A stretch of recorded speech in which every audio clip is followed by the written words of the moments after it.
Hi,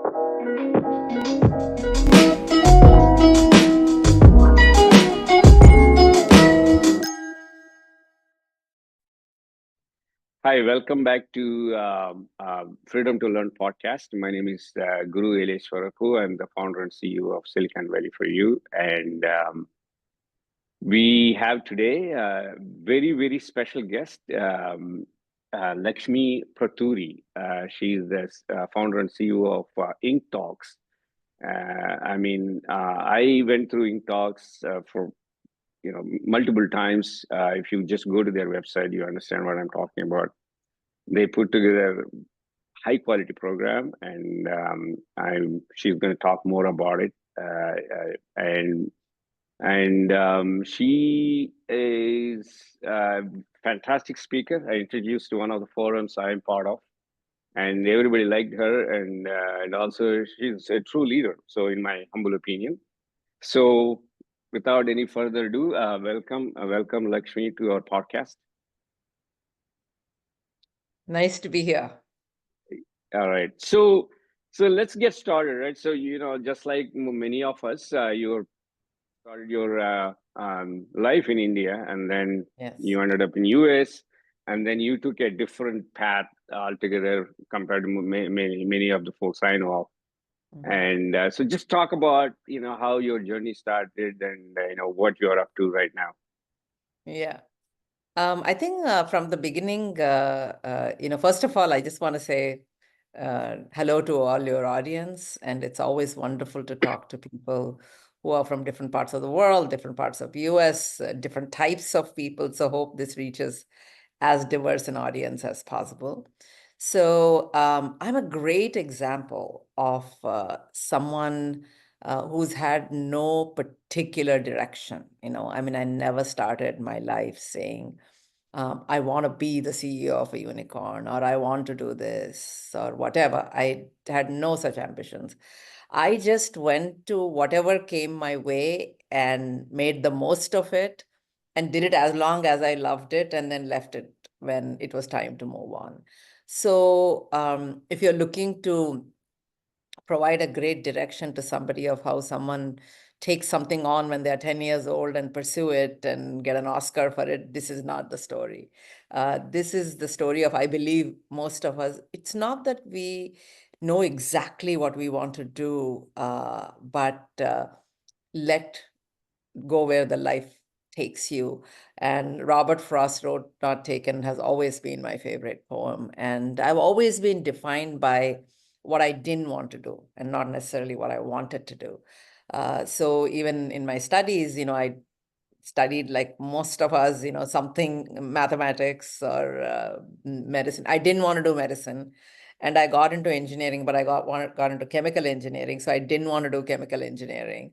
So I went to mathematics. So whatever I didn't want to do, I thought at least I had to do something in the sciences. And I loved math. So I went to pure math and I studied mathematics. Then I went to IIT Bombay. But once I got into my master's and saw what it takes to be a great mathematician, I felt I didn't have that.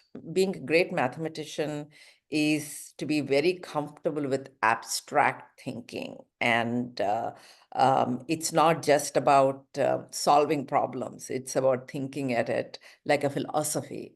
And I always loved being with people. I loved math to the extent I could solve a problem. You start with A and, B, C, D happens, and therefore E. I love it. But when it's abstract, imaginary numbers and stuff, that was just not my cup of tea. And I didn't want to do research. So then I did my MBA because I didn't want to do mathematics. I just didn't know what else to do. So I did an MBA.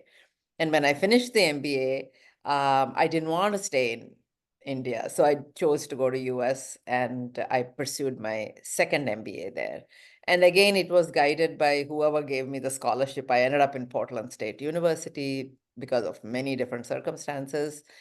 And that was the beginning of really a huge influence in my life. The first pivot was moving to IIT Bombay. Even though I didn't like what I was studying, just getting out from Hyderabad to go someplace at 19 and live on your own was an amazing learning. And the next pivot was coming to US. And I was in Syracuse very briefly and then ended up in Portland. Even to this day, I'm in love with Portland. If there was a person that's your soulmate, and if it could be a place, it would be Portland, I think, for me. And that was a very, very pivotal moment in my life, because I think where you choose to live, who you choose to live with, and what you choose to do really defines who you are. And I ended up going to Portland where there weren't that many Indians. And my godparents were Jewish. And I've learned so much from them, Gerald and Henry Blauer. I really learned what this American work ethic is, and that hard work, and that embracing different cultures, etc. So I did my MBA with a minor in theater arts, which was very strange for my business school professors. They're like, we don't know anybody who's doing business with a minor in theater arts. And I said, but that's really what I want to do. So I did creative writing, I did religious studies, I did mythology, I did all kinds of things in my MBA. And then I ended up in technology just because somebody was sitting next to me and talked about some tech company they knew. And I said, I just need somebody to, give me a green card. So I didn't care what the job was. And I ended up, it just happened to be tech. And I went there. And then slowly I fell in love with technology, what it can do. And my thought was always, I'll just work for 2 years because tech pays very well, save enough money and move to LA and be a writer or an actress or something other than tech.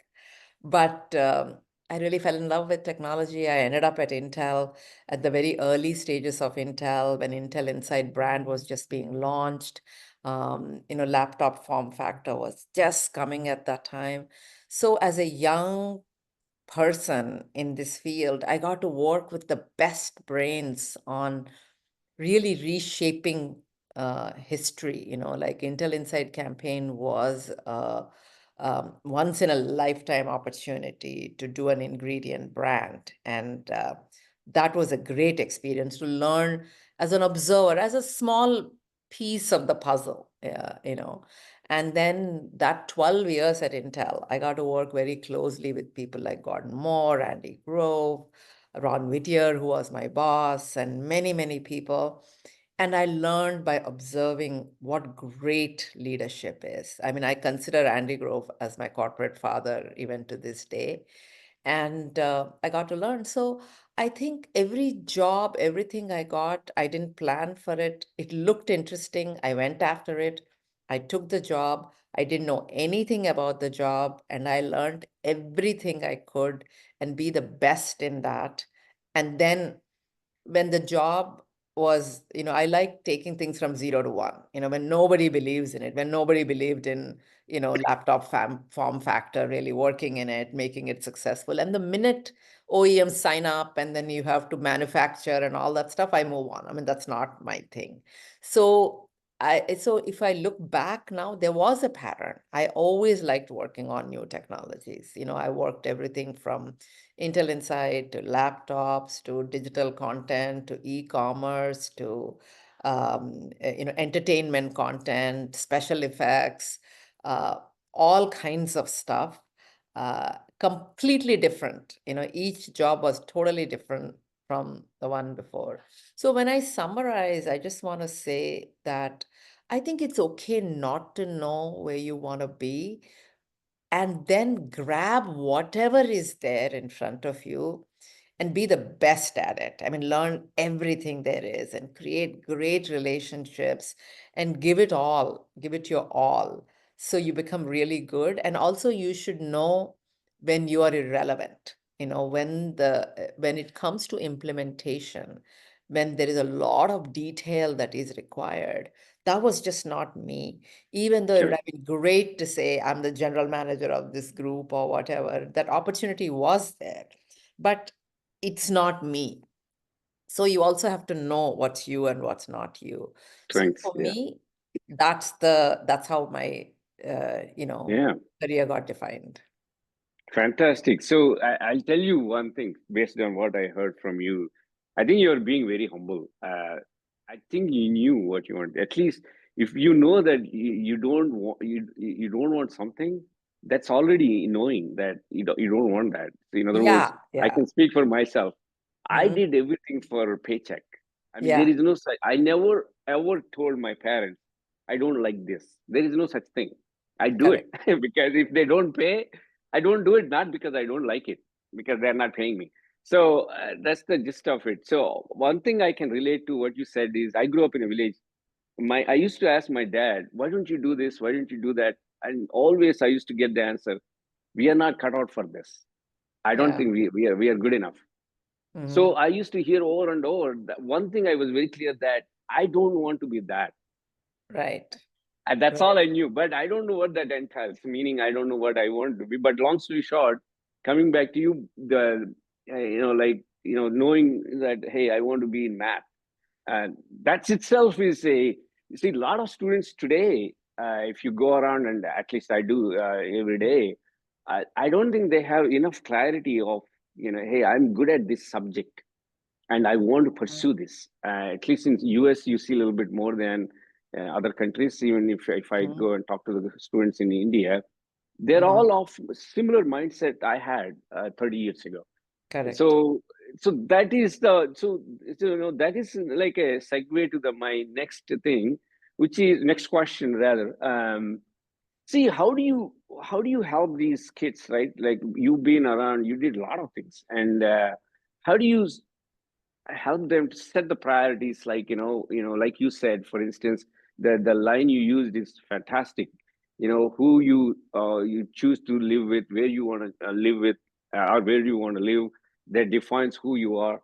So things like Hmm. that, for instance, health, family, friends, career, what works, what doesn't work. Like you said that, right? At some point you have to draw a line and say, it's not me, this is Right. not my strength.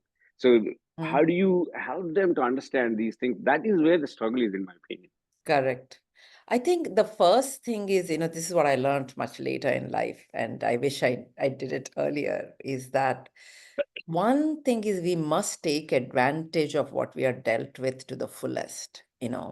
For too long in my life, I fought with my father saying, no, no, don't tell me what to do, or don't introduce me to your friends. I need to do this on my own. I don't want your help in any way.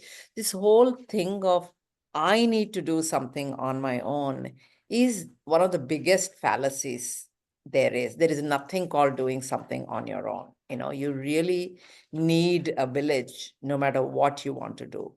So I think the first thing is making the most of what you have. My father was a freedom fighter. He was a doctor. He was a writer. He was a musical composer. Meaning, I mean, he directed musical dramas and stuff.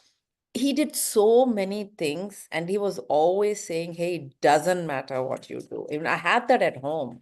And even when when you go to something like an IIT and you don't want to finish, it's so difficult to have your parents understand. And he's the first one who said, don't care. If you're unhappy, leave it. Do what you want to do. So I think when you're dealt parents like that, family like that, I wish I took more advantage of that. I was too much into, I need to do this on my own, and never shared what I was going through with them as much. So the first thing I feel for every kid out there is, either way, like in your case, you said, I do not want to do this. In my case, I said I should have done more of what he was doing. Whatever it is, make the most of what you're dealt, you know. And the second thing that I think that's extremely important is to learn whatever you have in front of you really well, because the future is not about how deep you know each subject, it's how quickly you can learn something new. And you cannot do it on your own. You have to ask people, and you have to know what kind of a learner you are. I am a more visual learner. I'm an auditory learner. I am not a reading learner. I can watch videos, I can watch conversations, but mostly I learn by listening and seeing. So when I joined Intel, I had no idea what a computer was, what inside it, or whatever. So I found a senior product manager and I told him, let's just open the computer and see what's inside and explain to me how things work. I had all the user manuals and things like that, but I just don't understand it.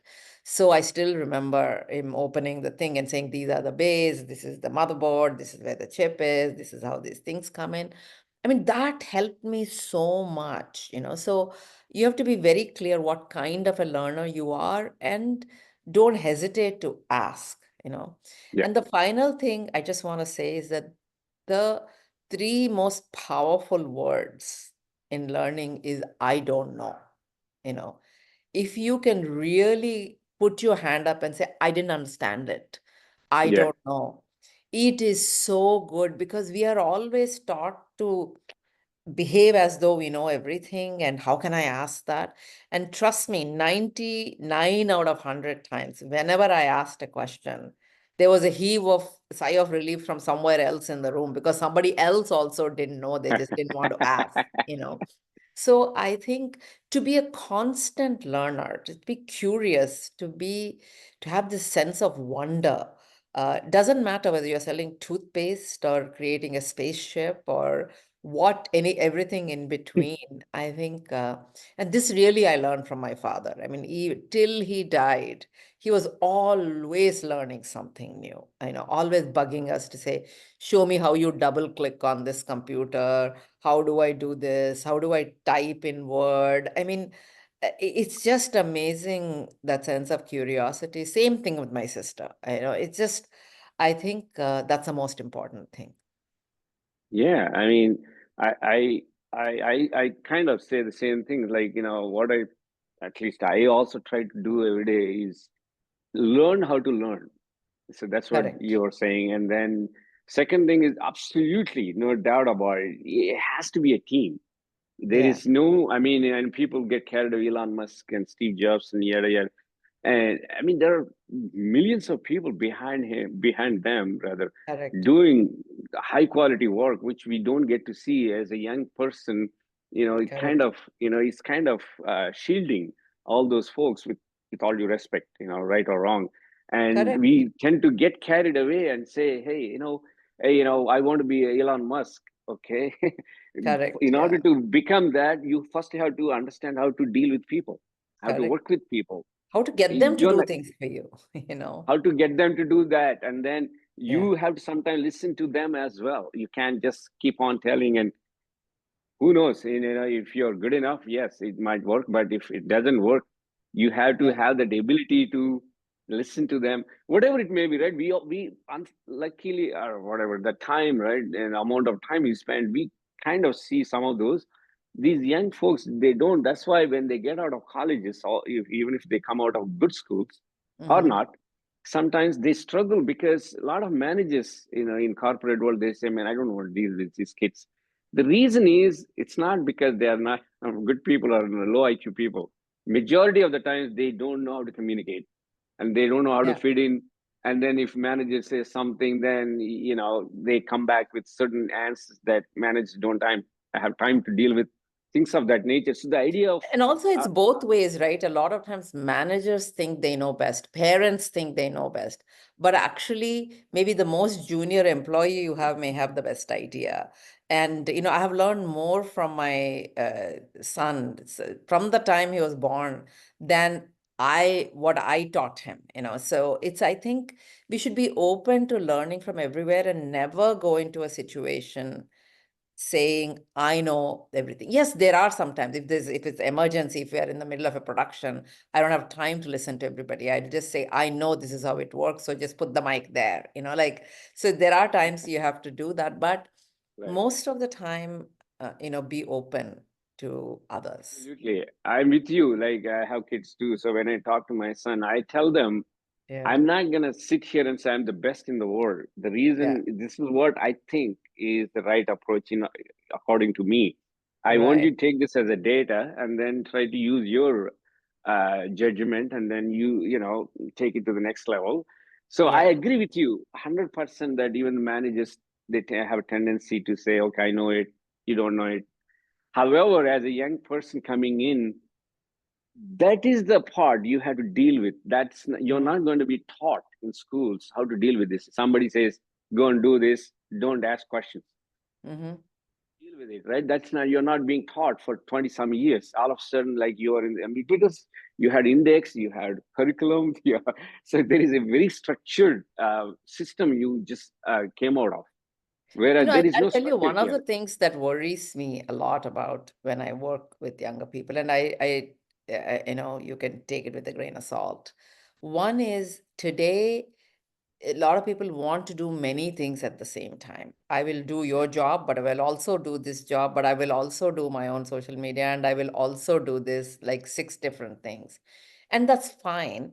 But then you're not going to be an expert in any one of them. I mean, anybody who's an influencer today, if you see, they don't do anything else, like Yeah, 15 hours of their day is to put content out there.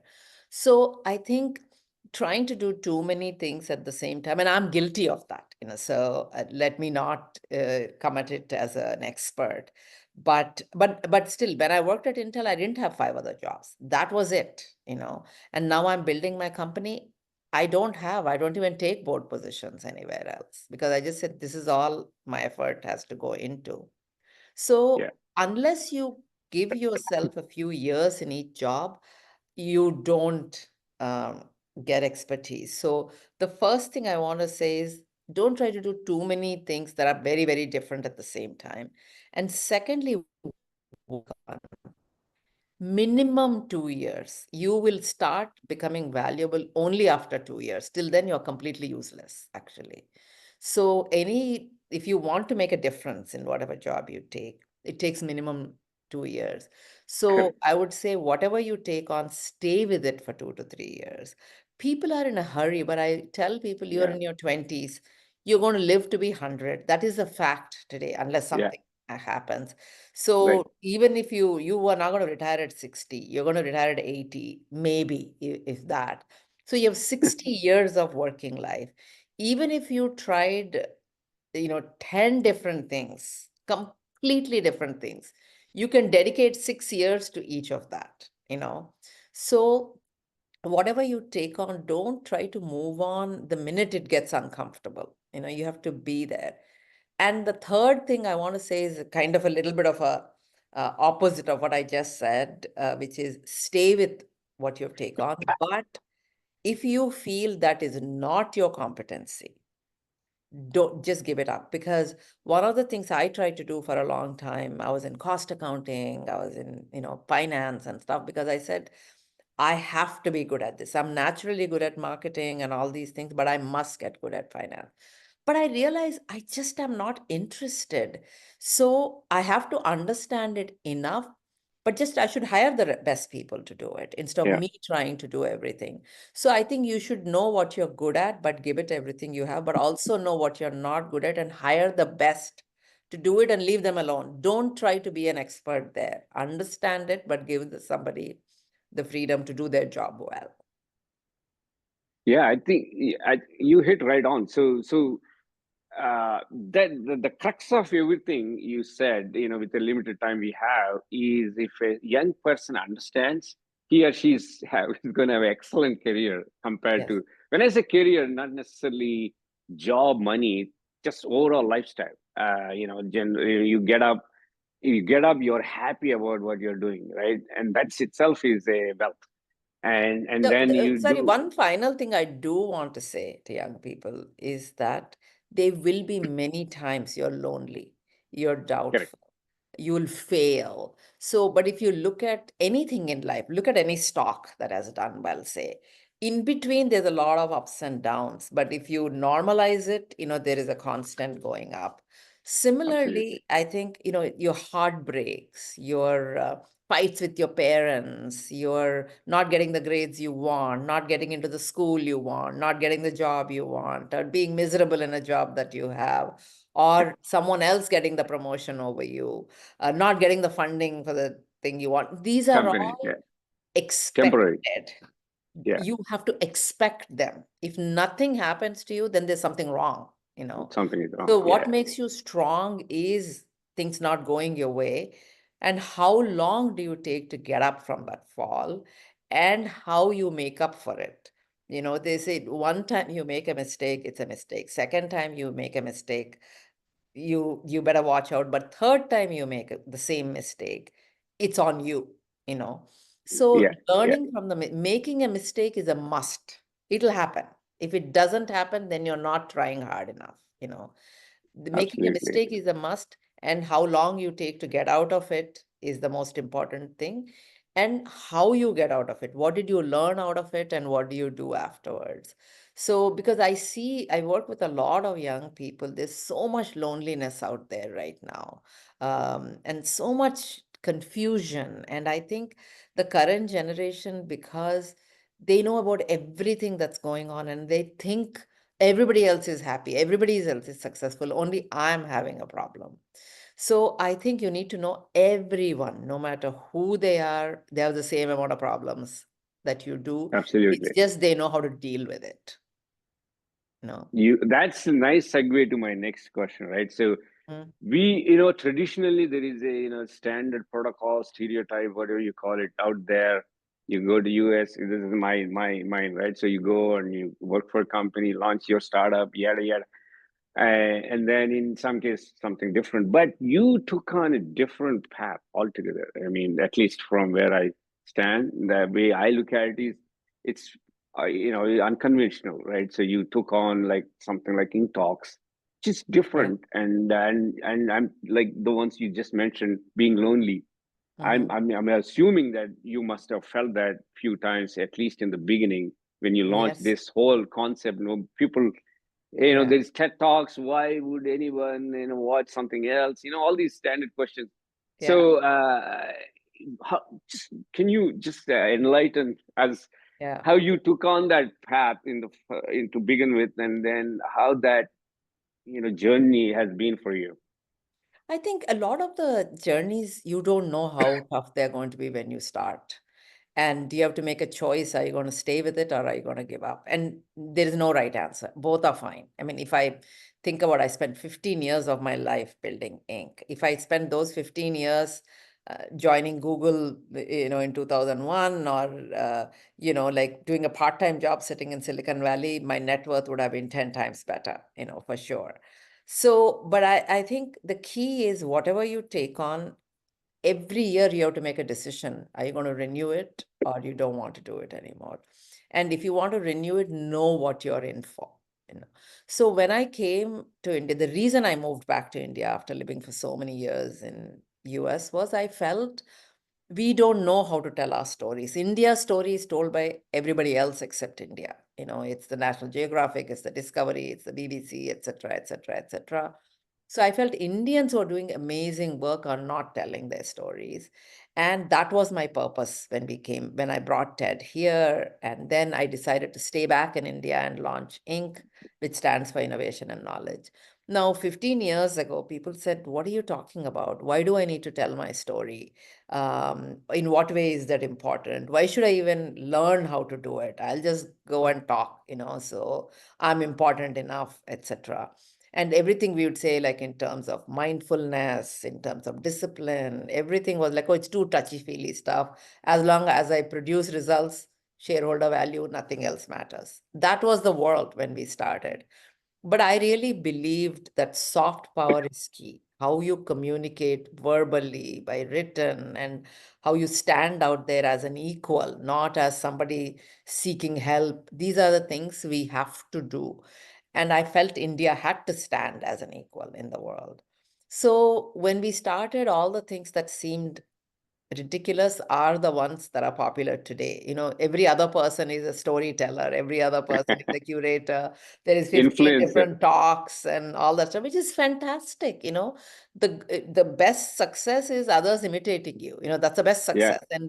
And the even better success is when you're out of a job, then you can do something else.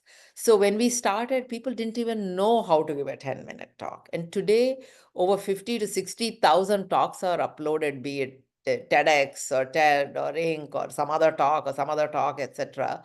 There's so many talks out there by Indians. So that makes me really, really happy that I think what we started 15 years ago has taken off. And nobody blinks an eyelid today when I say that you need to be mindful manager is important, conscious capitalism is important. It's a triple bottom line. It's about sustainability. It's about the long-term preservation of wealth in a way that it's healthy for everybody else. All these things that we've been talking the same thing for 15 years now suddenly is accepted. So I think this is one thing I learned when I worked at Intel is that when you have a big idea, if you want to make that big idea happen, you can only measure your success every decade. Now, and in that decade, there'll be lots of heartburn for a long time. It's not, the loneliness is not just for a night or two, it's for years. You wonder if what you're doing is right. You have your child Yeah. helping them everywhere, and am I doing right with my child? Am I doing right with my spouse? And nobody cares about this except me. And so, but you have to be at it. And all the recognition we are getting today is the result of the same work we have done for 15 years. Nothing has changed. It's just people are noticing us differently today.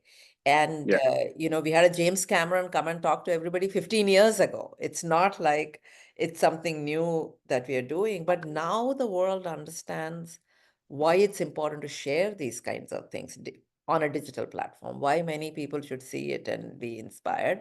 And now we have to change our game. We can't play the same game we played 15 years ago today. So Inc. has changed a lot. Initially we did only our conference. And now we have changed. We work with many organizations to shape their conference because now we have access to over 1,000 speakers from across the globe who are all amazing. So why Yeah. not we make every conference fantastic? Why only ours? So it's a very different thing to look at. And I don't get involved in everything. I have a team who's really good, and they don't even tell me what's going on half the time. And so I am working myself out of a job, and if somebody else can do it, so I actually have time during the day to have conversations like this instead of worrying where the next paycheck is going to come from. So to have the kind of people who take work off your hands, but you need to give them the freedom. You need to give them the ability to make decisions or fail or whatever. And it's a tough transition, and that's Inc. 2.0 now. Initially it was everything we did, our conference, our things, and now it is how can Inc. be part of many things that are going on I see. and make it successful. Yeah, you led me to nicely to the next topic that I wanted to talk to you about. That's the main thing is leadership, right? Everything you Correct. just kind of encapsulated into the word we loosely use. Leadership. I can speak for myself. When I was a child, Gandhi is the only. So I used to think leader means I am at the top. There are a bunch of guys working for me. So that's the Hmm. only definition I could envision because I was Yeah. reading some textbooks. I never met a leader, so to speak. So long story short, first of all, before I get into it, what you did with Ink Talks is just amazing to me personally, incredible. I went through the website. I attended few of your meetings in Bay Area, Hmm. Yeah. and I'm hoping to attend one of these Ink conferences. As Yeah, soon we as have possible. one coming up December 9th through 12th in India, along with Thai Global. And, this Is is that another right? Where in collaboration. India? Where in India? So we're doing this in Bangalore, December 9th through 12th. For the first time, the Indus Entrepreneurs, Thai Global, and Inc. have come together to put the most amazing experience for entrepreneurs. We're going to have over 10,000 entrepreneurs. We just confirmed Andre Agassi is going to be there, and Ravi Reddy, who's a very big philanthropist, is going to be there. There'll be lots of other people from film, from sports, from technology. There'll be lot of unicorn leaders there, etc. So it is going to be a festival of entrepreneurship. It's going to be a celebration of entrepreneurship of all kinds, not just tech. Every possible aspect of entrepreneurship will be celebrated. So for the first time, we have come together and hosting this together. And so we are very excited about opportunities like this, where we can contribute to an organization that already has audience and has a purpose. Then we can come shape the experience. Fantastic. I'm already booked my tickets. I'll be You my should, my my my yeah. niece wedding is there, so I'll be So there we are doing after fifth. something I'm very free. interesting here, sorry. So we just have Sure, Thai sure. Global, which is the 10,000 person thing. There'll be exhibits and all that stuff. And inside that, we've taken a room for only 250 people, where we will be doing ink within Thai Global. So, and we are curating the entire conference. So the theme for the entire conference is about putting entrepreneurship first, all different aspects of entrepreneurship. They will be, college children, they'll be high school kids, they'll be entrepreneurs, first-time entrepreneurs, scaling up, all kinds of, we are looking at different verticals, all that. And we have taken this, the theme for the ink is redefining success. So you're saying, as we move into the creative age, what does success mean? It's how many people you can impact. How do you measure that? So how do we need to rewire ourselves to think of success very differently? So, so we have two things going on at the same time. There's the overall conference, and in that, like for example, Avani Kola is doing CXXO for women entrepreneurs, and somebody else is doing something for environment. We are doing all those things happening, and we have ink as one of the things that's running for a day and a half, where like an Andre Interesting. Agassi will give a short talk on the main stage, but he's going to spend an hour or an hour and a half in the ink session to really go into his journey and how does he redefine success. And so these are the kinds of programming things that we're doing, which is more experiential. It's not just about meeting everybody else you came there to meet and go home. It's how can the experience of being at Thai Global change you in the way you can be an entrepreneur?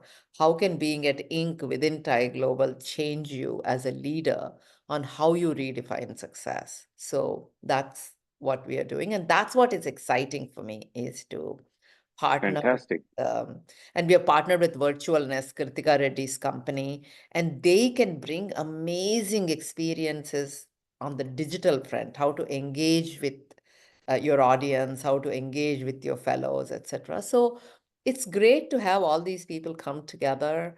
The future is all about collaboration. It's not about competition. It's really about collaboration. So, Absolutely. and I'm a strong believer of that partnerships. yeah, That's what I like to yeah, use. yeah. Yeah. So this is amazing, Lakshmi. By the way, if please let us know if we still have an opportunity to take a booth for our platform Yes, absolutely. in I'll send Bangalore. all the details. Actually, if you go to the Thai Global website, you'll see No, is everything, it? and I'll connect you, to people. You If can you talk connect with about a me the book. right people, yeah, Absolutely. we probably take a Absolutely. booth or something. So You I'm must, there's going to anyway. be I'll be 10,000, there over in India. 10,000 people there, so it's amazing. Yeah. Fantastic. So I'll be there. On that note, just want to thank you very much for being here. It's my honor to have you on my podcast. And Thank you. for those, hey, please go ahead and subscribe and like.